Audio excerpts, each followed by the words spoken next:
आज हम करते हैं age related questions. 10th class में एज रिलेटेड क्वेश्चंस कहाँ है?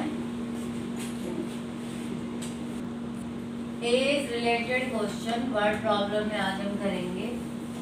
पता नहीं क्या है, चलिए। हाँ, तो पहला क्वेश्चन है 10 years later A will be twice as old as B and 5 years ago A was 3 times। Question लिख दूंगी यहाँ पे, क्वेश्चन लिख देते 10 years later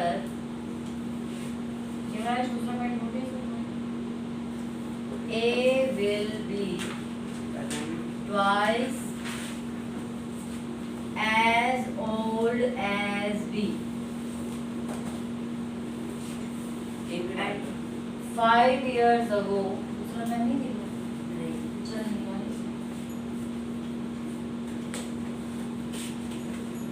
five years ago A was 3 times as old as B। What are the present age?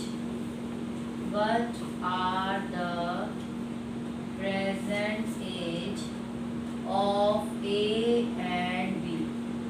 ठीक है, ये question है और इसी टाइप के क्वेश्चन आते हैं एज रिलेटेड में। अब इस क्वेश्चन में क्या है, एक तो हमसे पूछा क्या है प्रेजेंट एज। तो आप अपनी देखो कैसे करना है इस क्वेश्चन को, वैसे मत करना, लगातार लिख के 3 हिस्सों में बांट लेना। यहाँ लिखना प्रेजेंट एज, ठीक है, यहाँ पे लिखना 5 years ago और यहाँ लिखना 10 years later। ठीक है, किसकी एज है? ए और बी की। ए और बी की प्रेजेंट एज अगर मैं एक्स और वाई मान लूं, आज की एज मैंने एक्स और वाई मान ली। 5 साल पहले ए की एज क्या होगी? एक्स माइनस 5 और वाई की क्या हो जाएगी?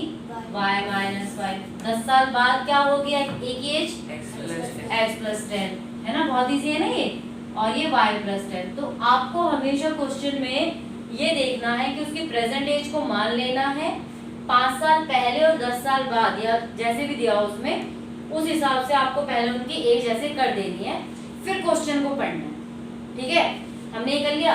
अब वो कह रहा है 10 साल बाद, यानी कि 10 साल बाद उनकी दोनों की एज ये रहेगी। अब लिखना according to question A will be, A की एज क्या है? एक्स प्लस 10 है ना। ए विल बी मतलब वही इक्वल टू, एज और विल बी सेम है, इक्वल टू ट्वाइस यानी कि 2 गुना एज ओल्ड एज बी, मतलब 10 साल बाद ए की एज बी की एज की 2 गुना हो जाएगी। पहली इक्वेशन बन गई। दूसरी इक्वेशन क्या कह रही है? 5 years ago, 5 साल पहले, 5 साल पहले ए वॉज, 5 साल पहले ए क्या था? X minus 5 was 3 times as old as B। ये बन गई आपकी इक्वेशन 2। दोनों इक्वेशन को आप सॉल्व करेंगे, आपकी मर्जी है, एलिमिनेशन से कर लो या फिर आप सब्स्टिट्यूशन से कर लो। एक क्वेश्चन में करके दिखाऊं? Yes, x plus 10 is equal to 2y plus 20। 10 को इधर ले जाते हैं, 2y को इधर ले आते हैं, x minus 2y is equal to 20 minus 10, यानी कि इसकी जगह हम क्या लिख सकते हैं? 10। ठीक है, तो ये बन गई इक्वेशन 1। इस तरह से इसको करेंगे, x minus 5 is equal to 3y minus 15। 3y को इधर ले आते हैं, 5 को उधर ले जाएंगे, x minus 3y minus 15 plus 5 यानी कि माइनस 10। यहाँ पे लगा देते हैं माइनस 10, इक्वेशन 2। देखो यहाँ पे x और x बराबर है ना, तो आपको क्या करना है, इसको वो नहीं करने की जरूरत है। इक्वेशन 2 के नीचे इक्वेशन 1 लिख देती हूँ, 2y is equal to 10 equation 1। तो इक्वेशन 2 माइनस इक्वेशन 1, ये माइनस ये प्लस ये माइनस, दैट इज कैंसिल हो गया।